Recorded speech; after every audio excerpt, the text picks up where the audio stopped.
rare and balanced view on politics in today's world.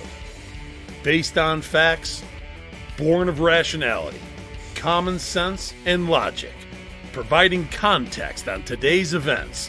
This is American Perspective with Rick Thomas. Hello, everyone, and welcome to American Perspective. I am your host, Rick. Well, hope everybody had a good weekend. I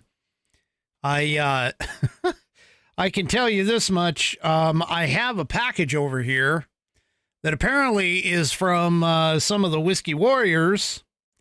So I'll be opening up that before we leave tonight.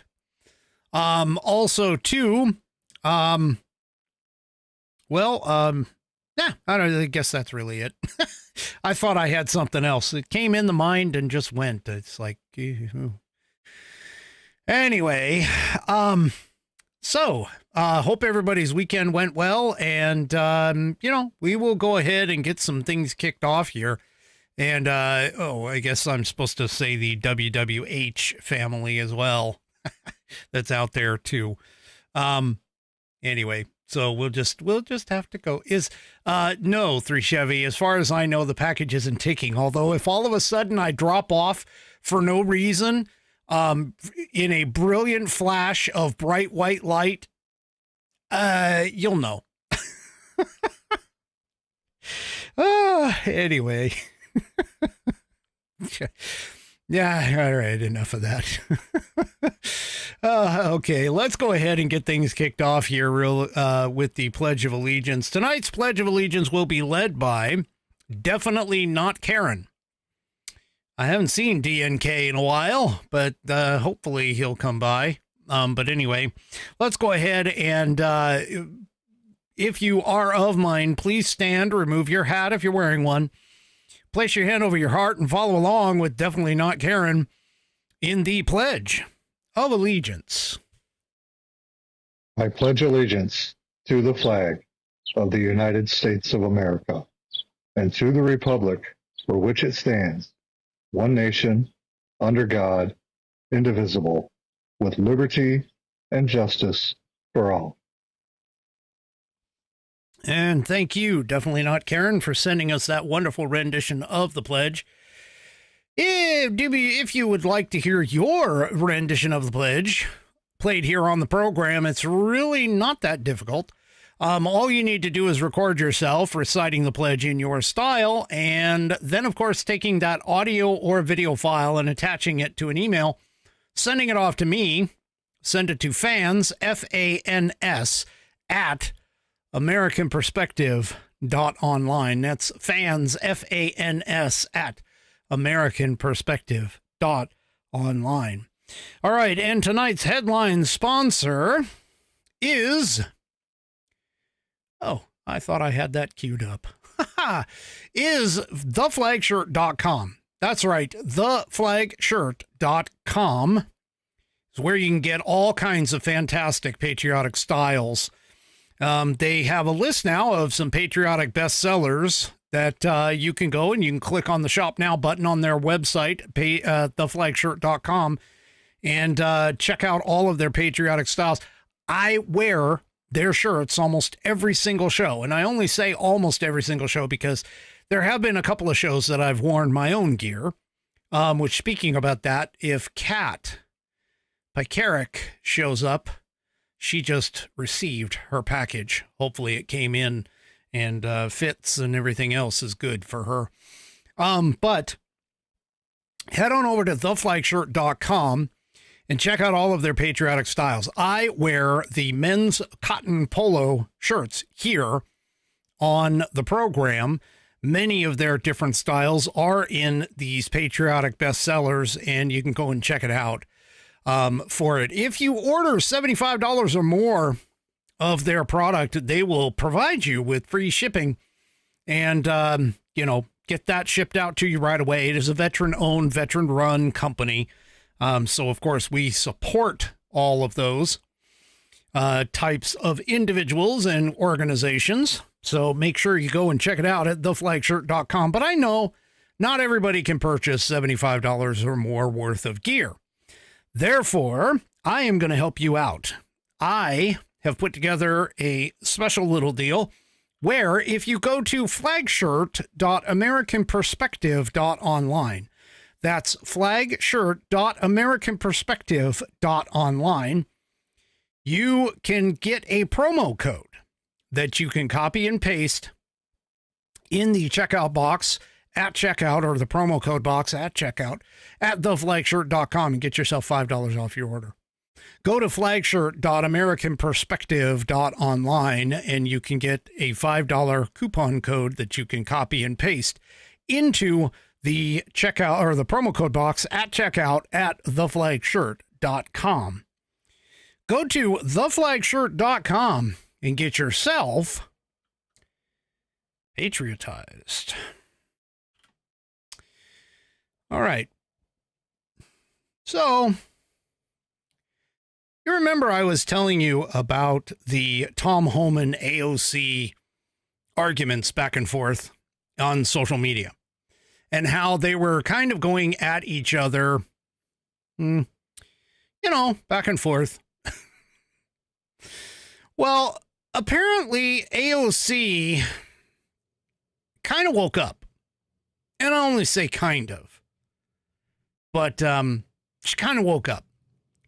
And she sounds a little like she's maybe kind of panicking a little bit that Tom Homan might be actually serious about some things. Well, in the populist times here, panicked AOC sends an urgent letter to the DOJ after Tom Homan signals a federal investigation on her. So she apparently is demanding answers from Attorney General Pam Bondi after the border czar Tom Homan suggested she could now be under federal investigation for advising illegal aliens on how to respond to visits from U.S. ICE. In a letter, AOC questioned whether the DOJ had succumbed to, quote, political pressure following Homan's calls to investigate her actions. Homan did request acting Deputy Attorney General Emil Bove to investigate AOC over efforts to help illegals avoid deportation. However, AOC did say she never received any formal notice of the inquiry and now demands that Bondi provide her with transparency on the situation. AOC reportedly wrote in a letter to Bondi, "I write to request clarity on whether the Department of Justice has yielded to political pressure and attempts to weaponize the agency against elected officials whose speech they disagree with.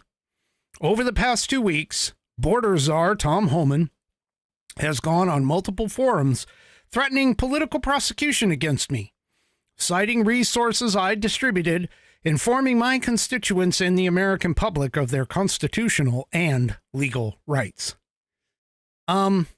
Folks, illegal aliens are not American citizens. They're not her constituents. Yeah. So I don't know where she's getting off with this, but she apparently also went on to accuse Homan of weaponizing federal law enforcement aid against political opponents, claiming that it's a violation of her First Amendment rights. I seem to recall almost a full 4, possibly 6 years of the DOJ being weaponized against the American people, and especially against the, now sitting president of the United States. Yeah. So, anyway,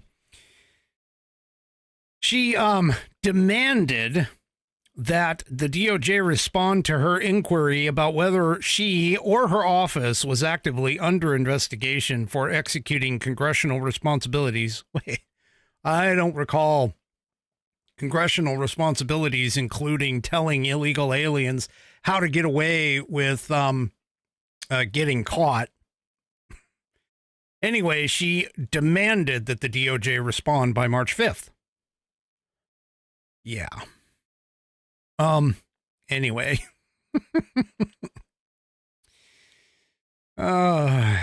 Now, all of this, of course, is stemming from that whole idea, that whole thing where she hosted an Instagram Live webinar dubbed Know Your Rights, which provided guidance to illegal aliens on responding to ICE enforcement actions, which, again, not quite sure I understand how an illegal alien doesn't have, or how an illegal alien has these constitutional quote unquote rights. I mean, granted, we have as a country extended legal rights often to non-citizens, but the fact of the matter is that the true meaning of the Constitution is that it applies to the American citizenship, not to anyone else around the world.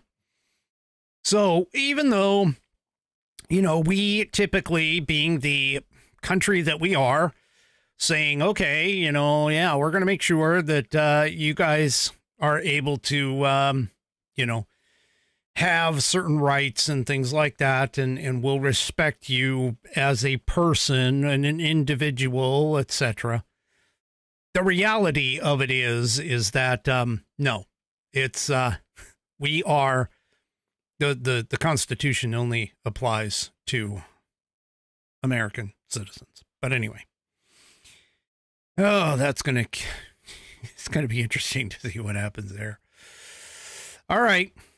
Well, I'm going to do this fairly short. I know I've covered a lot of Zelensky, Trump stuff, but just a couple of things real quick, if you'll bear with me. Here in the Daily Wire, as Zelensky made a statement about the Ukraine-Russia war, he basically made the statement where he said that that they are farther from getting an end to the Russian-Ukraine war than they ever have been. Yeah.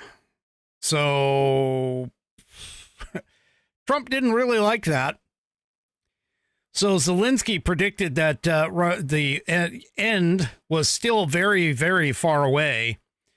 And Trump exclaimed in a post on True Social, which, again, by the way, if you do not have True Social yet, okay, you need to make sure that you get it, because that's the place where Trump puts out all of his memos. Believe me. Okay, so he said on True Social that this is the worst statement that could have been made by Zelensky, and America will not put up with it for much longer. Now, I got to tell you, I looked and I rewatched the press conference in the Oval Office, and I saw a couple more people who analyzed it. Again, Zelensky came into that thing looking for a fight. I think he really did. And that was part of the problem, was that he walked in and he was itching for something. You could just tell that he was pushing for something. And Trump, to his credit, for 40 minutes roughly, really didn't say much of anything. Didn't buy into Zelensky's crap. Kind of sat there and didn't really respond. He was the adult in the room with a, shall we say, an impetulant toddler. Okay.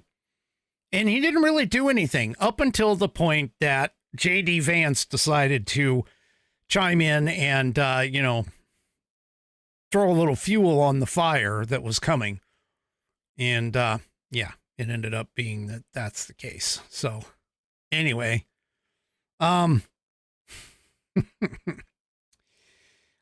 Trump added to his post, it is what I was saying. This guy doesn't want there to be peace as long as he has America's backing in Europe.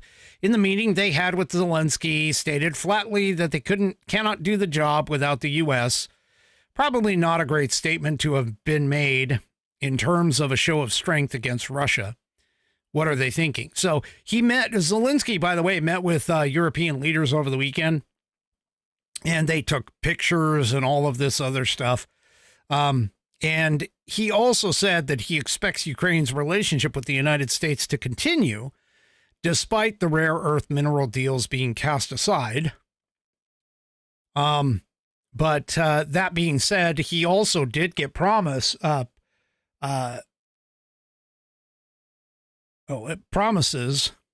from the Europeans that that they were going to be in and helping. In fact, the Brits even suggested that they might even have troops on the ground in Ukraine. Let's be honest here. That might be exactly what Trump was really looking for. Trump has been looking for Europe to take on the major load on a lot of this stuff. He's been saying it for a while. Okay. And he's been saying, that he wants Europe to start picking up the slack that they have allowed to the Americans to basically be the heavy lifters in the European nations. And so, okay, that's fine. That's great. Go ahead and do that for sure. So, anyway, the Brits, thanks, Bonnie, for the reminder. The Brits also did say, though, that they needed America to get in there. So, yeah. There we go. So there we go. Well, here's another angle that I don't think a lot of people are really paying attention to, especially the Democrats, that this particular blow up with Zelensky may very well entice Putin to come to the table. Because what the left has been trying, especially the leftist mainstream media, they've all been egging on people in the administration, attempting to get them to, disparage Putin. And I'm sorry, you just don't do that. I mean, whether Trump, is amicable with Putin, whether he hates Putin, you put your feelings aside. You've got to get the guy to the table. It's just like with Zelensky. You've got to get the guy to the table. And that's what Trump was trying to say in the Oval Office meeting on Friday, was we got to get you guys to the table. We've got to get a ceasefire in place, and we've got to do it as quickly as possible. That's what he's looking for. And unfortunately for Zelensky, Putin, being favorable to Zelensky and then being favorable to Putin, it doesn't look good to either one. And so this blow up actually might make Putin think, oh, maybe Trump isn't as friendly with Ukraine as what everybody, or as what the previous administration was. And therefore, I could possibly have not necessarily an ally, but at least more, I won't say respect, but more of an understanding that America really wants to remain a neutral third party in this whole mix. So that's a possibility. So, yeah. Anyway, we'll have to see what happens here, but that was a suggestion by Representative Mike Lawler, who basically was saying, Ukraine's in a very precarious position, but trying to get Putin to the table is going to be, kind of the hard part. And, so we've got to act. We can't choose one side or the other. We have got to get, we've got to remain neutral and get that taken care of as far as that goes. So, yeah, we'll just have to see what happens over time. But anyway, well, the left has been putting out all kinds of innuendo, all kinds of suggestion that, oh, you know, especially on the socials, saying, excuse me for a second.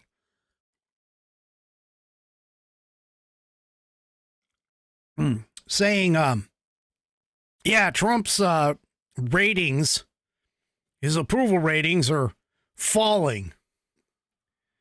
They're falling like crazy. They're falling down very, very fast. And yeah, the liberal media, of course, has only been using like 2 or 3 of the most anti-Trump outlets and anti-Trump polls in order to back that up, quote unquote. Well, the reality of it is that his job approval is actually been pretty high. See, Quinnipiac, Reuters, and CNN are showing the significant dips, but yet all these other polls aren't. So, yeah. Anyway, so there's a movement that people are basically happy with what's going on, especially in some places like the whole thing with Zelensky. There was a poll, Harry Hinton on CNN kind of pointed out that 50% of the people polled think that Trump is doing a good job with Zelensky. And, 48% are saying that, well, they, would much rather see the end to the war without having things like turning over the land to the Russians. What they don't seem to understand, though, is that area that Russia took over, there were separatists fighting in that area anyway. They didn't want to be a part of the Ukraine country. They wanted to be part of Russia.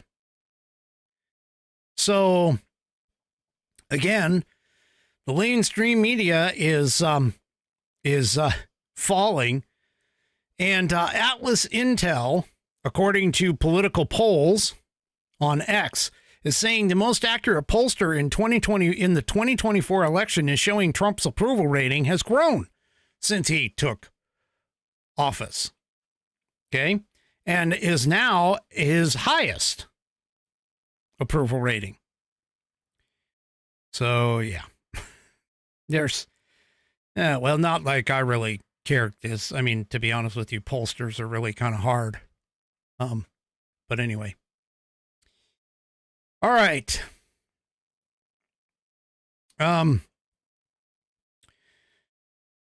So I was actually pleasantly surprised. You all know that Politico, known as Bullshitico, is probably one of the most leftist leaning outlets. And if you ever want to learn what the left is thinking, all you have to do is look at the Politico playbook. Now, the Political playbook actually comes out a couple of times a day. They have the morning playbook, and then they have Playbook PM.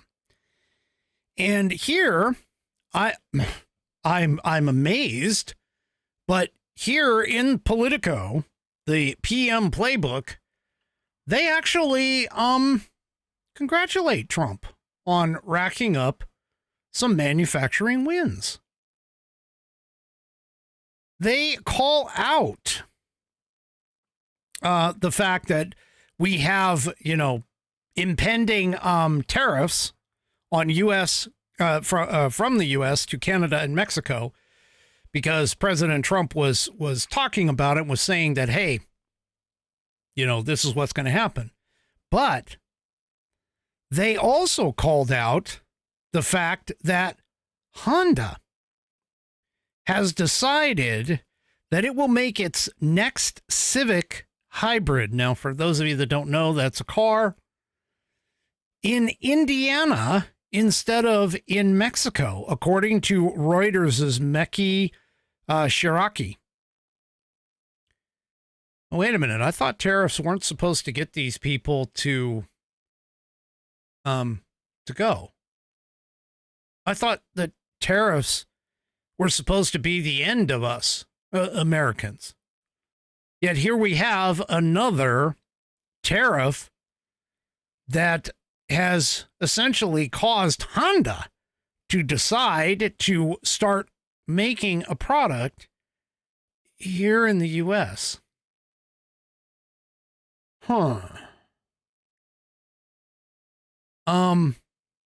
Yeah. Well, there's also another pivot by another company out there that a company called Clarios will invest $6 billion in U.S. manufacturing over the course of a decade, according to the Milwaukee Business Journal. There's also, too, some information where there is a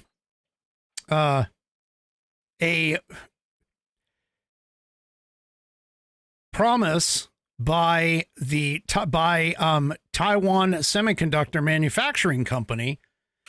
It's going to pump another $100 billion across the next 4 years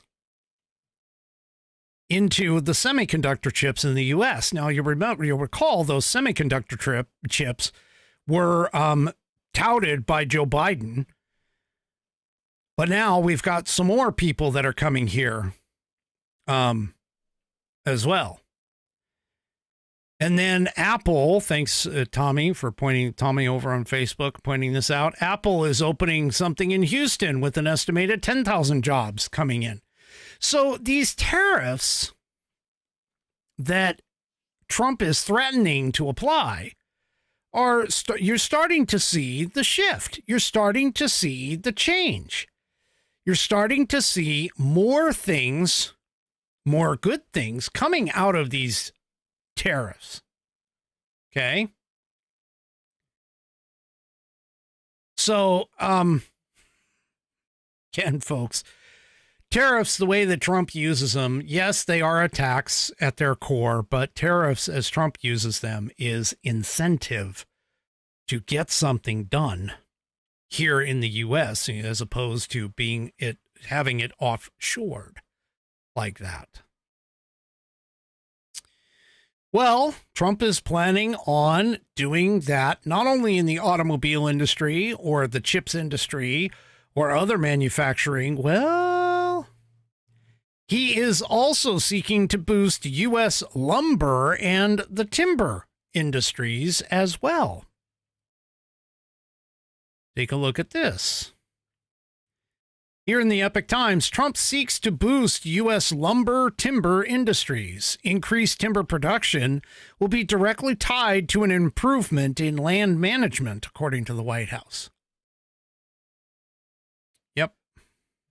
So, President Trump signed an executive order and a memorandum today, on March 1st, aimed at boosting the U.S. lumber industry, addressing what White House officials called a crisis in both supply and demand. The executive order, titled Freeing Our Forests, directs the heads of federal agencies to reverse federal policies and propose ways to expedite and increase domestic timber and lumber production. The increased lumber production will be directly tied to an improvement in land management, according to the White House.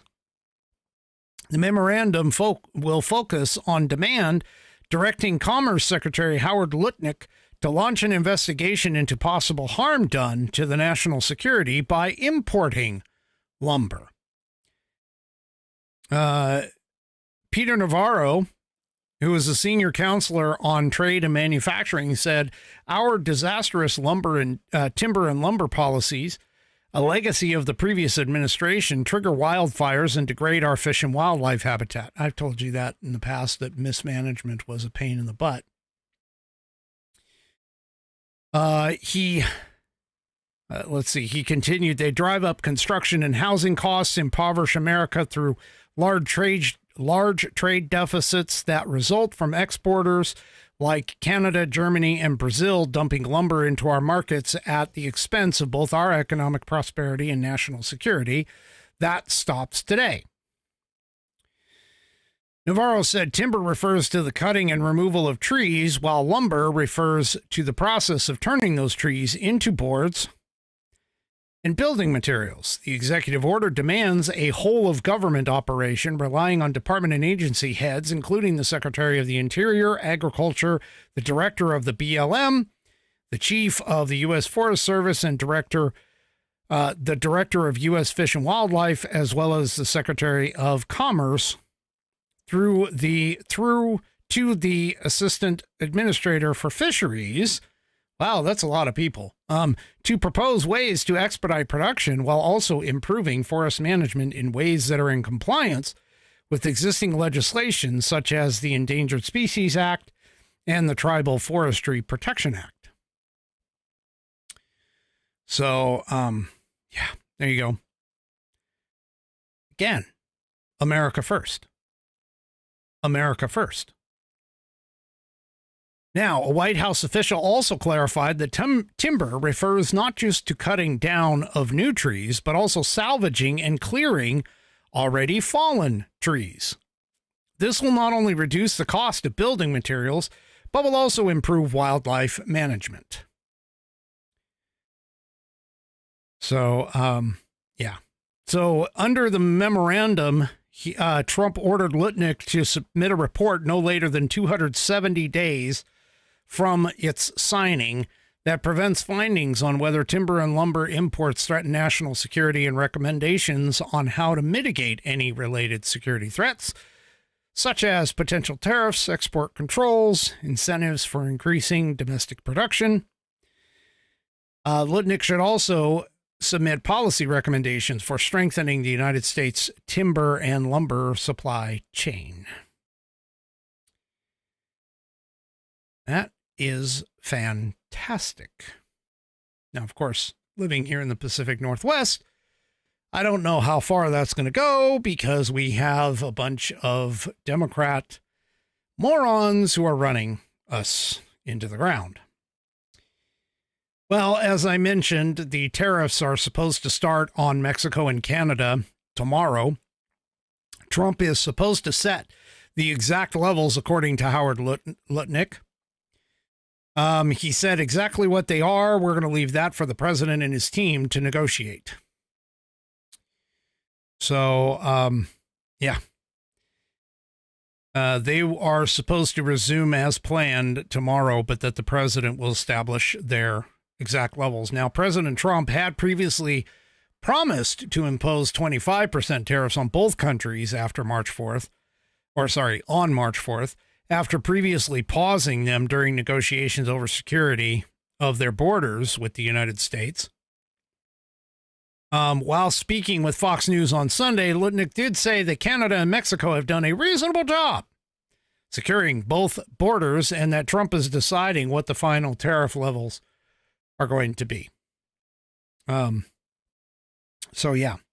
Now, the president, in addition to this, is also expected to raise tariffs on China from 10% to 20% on Tuesday, unless the country ends its supplying countries like Mexico with fentanyl precursors that get turned into the deadly drug and trafficked into America. Trump confirmed that particular increase, including the 25% tariffs on Mexico and Canada, in a Truth Social post on February 27th. So we'll see what that actually turns out to be tomorrow. Speaking of Mexico, remember how I told you there was all those wonderful bad people that Mexico sent to us, all those cartel drug lords that were, well, all of a sudden they just got extradited to us. It's amazing, right? Yeah, well, guess what? According to this piece in Breitbart, those particular cartel drug lords were about to be released by corrupt judges, according to Mexican authorities.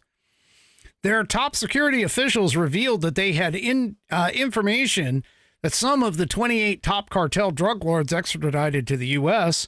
last week could have been released. The historic move occurred on the same day that Mexico's security cabinet traveled to Washington, D.C. to meet with some of the U.S. cabinet, military, and law enforcement officials. So, yeah. The security cabinet has information that there was a risk that some of these targets requested by the United States government would be released, or their extradition process would continue to be delayed due to agreements with some judges who sought to favor them, as had already been done on other occasions for many years. Yeah. Anyway, Breitbart, Texas reported on February 27th that the Mexican authorities quietly moved 29 prisoners listed by the U.S. Department of Justice as fugitives, placed them on airplanes, and flew them to various cities north of the border into the waiting hands of federal agents. The prisoners included 28 wanted drug lords and one murder suspect, who were described as some of the most famous and violent criminals in recent Mexican history. Now, we talked about this last week. They were going to be released. Can you believe that? They were going to be released, folks. Well, I thought that Mexico wasn't willing to help us. Maybe that was part of the deal for the tariffs. We'll have to see what the tariffs are going to end up being come tomorrow.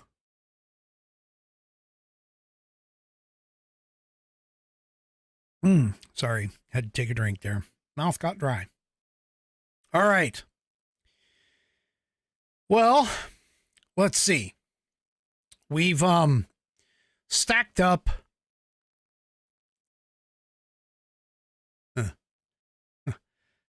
we've stacked up some of the possibles. I mean, I know it's quite early, but we've stacked up some of the possible people that were coming back to us in 2028. Well, let's see.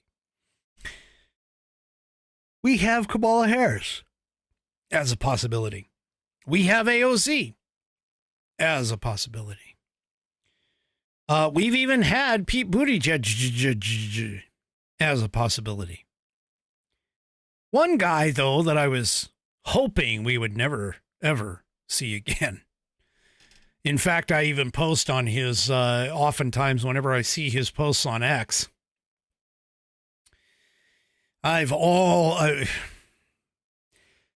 let's just say, I don't want to see Tampon Tim anywhere near it. Okay. I don't want to see Tampon Tim anywhere near the convention. I don't even want to see his face. I don't want to hear him talk. I want him to just get out of the governor's office in Minnesota. Not that it really matters to me much because I don't live there, but I want him to get out of the governor's office or the governor's mansion and just disappear. That's what he needs to do. Well, according to One America News, Tim Walz. Yes. Tampon Tim, stolen valor, lying Tim Walz has considered, or is considering, this time a presidential comeback in 2028. What? This guy's actually thinking he's got a chance? Oh my gosh. Anyway, failed former Democrat vice presidential candidate Tim Walz has suggested that he could pull off a major, quote, political comeback. Yeah. Except this time Walz is reportedly striving to compete for the highest position, the United States Commander-in-Chief. Yeah, I think you're going to have to like climb over the backs of people like New Scum over down in freaking California. I say down because they're technically south of us. But anyway, Walz has announced now that he is considering a potential run for president in 2028. Minnesota Governor Tim Walz recently ran, obviously, as a vice presidential candidate alongside former Vice President Kamala Harris. Yeah, Walz previously speculated on the future of the Democrat Party. And while he did that, he left the door open for a potential comeback to the national scene. Although he suggested prior that he had no intentions to run for a top role. Yeah. Here's what he's saying. Look, I never had any ambition to be president or vice president. I was honored to be asked. If I feel like I can serve, I will. And if nationally people are like, dude, we tried you and look how that worked out, I'm good with that. Really?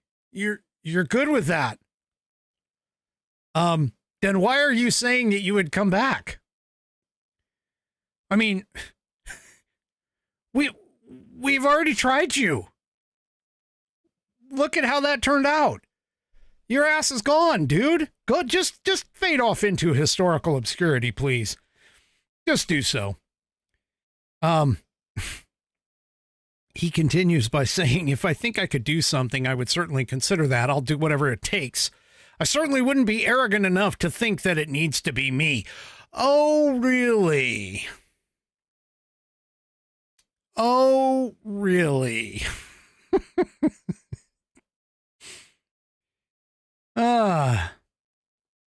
Now, he did later express that the 2024 defeat is, quote, one I'll take with me to the grave. He said, as an old white guy who ran for vice president, you'll land on your feet pretty well, but I still struggle with it. When I see Medicaid cuts happening, when I see LGBTQ folks being demonized, and when I see some of this happening, that's what weighs on me personally. By the way, as of today, today, no cuts have been made to Medicaid. just so you're aware. My gosh. So apparently some online users got a hold of this and started ripping on him, of course. Good old Tampon Tim. Another user who says, as a Democrat, I can't begin to express how unexciting a prospect this is. A third user wrote, the chance that an asteroid hitting Earth in 2032 has a better shot than Tim Walz becoming president in 2028. Oh, yeah. Oh, my gosh.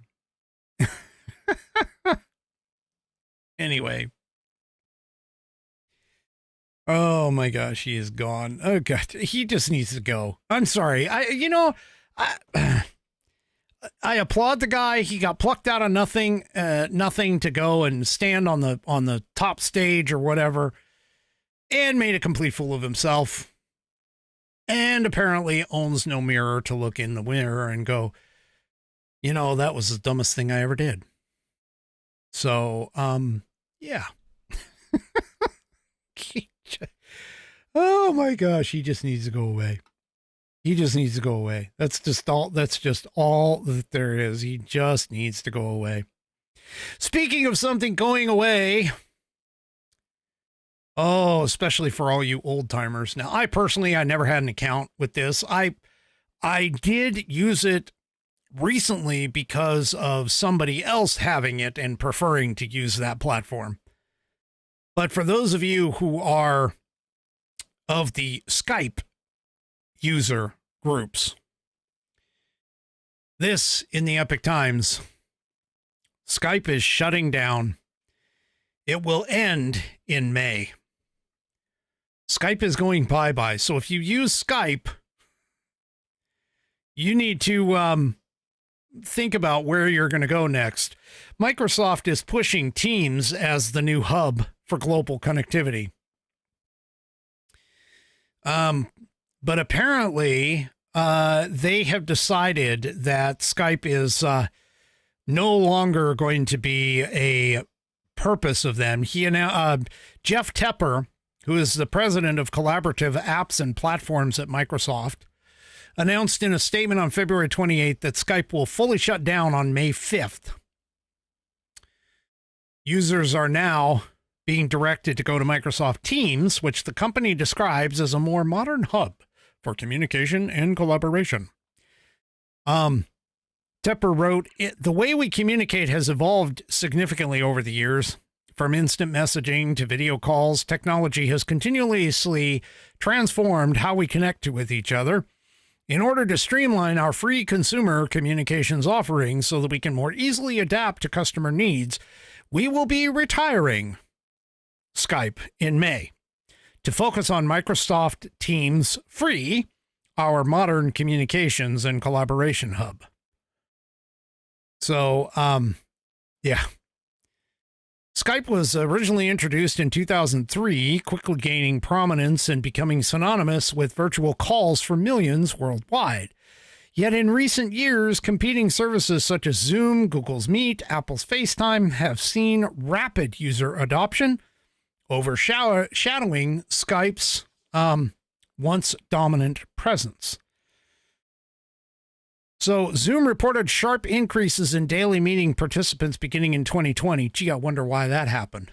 Anybody want to guess why that would have been the case? Anyway, FaceTime's native integration on Apple devices make it a staple for personal and group conversations. I can tell you, most of my family uses FaceTime a lot. These shifts have contributed to Skype's gradual decline, prompting Microsoft to consolidate its communication services under one streamlined platform. So, yeah. So if you're a Skype user, well, get on board with Teams. At So they're going to shut down. It's coming in May 5th. May 5th. In fact, you know, just as the Skype, because again, like I said, the only time I ever used Skype was to Skype with one individual person.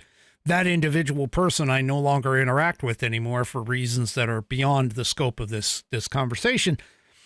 And I just deleted it from my computer. So, yeah. Zoom calls, like the last interview that we had, Zoom calls were what I had, or what I did. I did the Zoom call with Todd. That was what we were doing. Okay. I'm being called. So let's go ahead and get this done.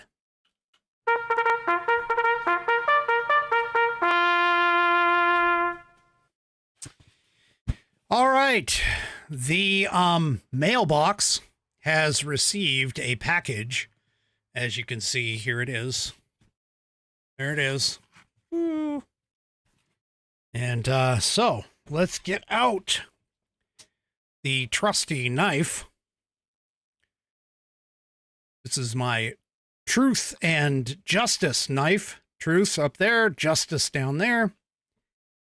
Here we go. All right. Let's see. Where do we got to open this? Okay, right here. All right. Get it right there. You know, this would have been embarrassing if the knife was not sharp. So. I know the anticipation is killing you, but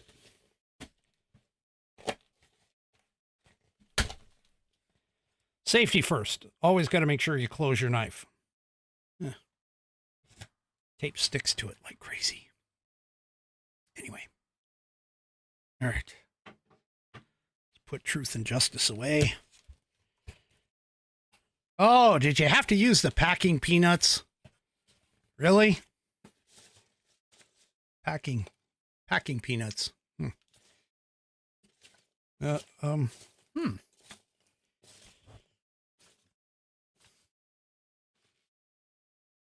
Got to try and open this carefully. I don't want to dump all the packing peanuts everywhere. Oh. Before I show you what's in the box, I got to look. I'm going to make sure that this is... Okay. Just making sure there's nothing in there like any kind of special notes, or at least I don't think there was. All right. Oh, lost one.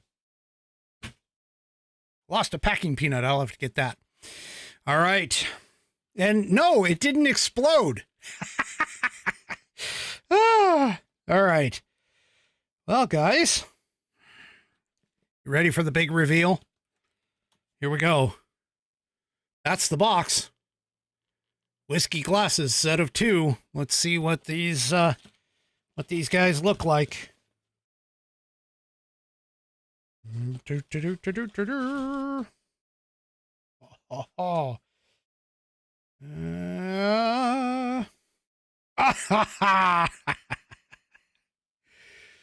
Oh, yeah, this is definitely coming out on Wednesday for sure. Take a look at this. For those of you, you may not be able to see it, but it says, "It takes stones to drink with whiskey." Oh, that is fantastic. And I've got 2 of these. They're engraved on, well, let's see if the other one. Oh, the other one. Oh, check this out. It's got the American Perspective logo etched on it. Oh, that is so nice. Thank you, guys. That is fantastic. I'm definitely going to have to use this. That is fantastic. Wow. I love it. This is awesome. It takes stones to drink with whiskey. I like that. That is going to become popular on this program for sure. Well, thank you very much. Oh, that is just fantastic. I do appreciate that. Wow, that is so great. I'm honored. I'm touched. That is fantastic. Ooh, I better put them down somewhere so I don't drop them. There we go. Oh. Get that popcorn peanut. Thank you very much. Ah, 1 for Wednesday and 1 for Saturday. Bonnie says. Oh, that is fantastic. You guys are so nice. They are nice. You guys are so nice. I love my Whiskey Warriors. You guys are so fantastic. So great. Oh, all right. Let's see what else we got. Oh, yes. Yeah, right there. Much love. That is just fantastic. You guys are so great. Thank you so much. All right. You know what? I think we're just going to end it right there. Thank you so much for you guys. You guys did just a fantastic job. You'll see them again. I promise you'll see at least one of them on Wednesday for sure. All right, folks, that is it for me for this evening. Do me a favor. If you haven't already, head on over to rumble.com and get yourself an account. It is free to sign up. Once you are signed up and signed in, make sure you search up American Perspective and the American Perspective channel, and make sure you hit that green follow button to make sure that you get notified every time I go live.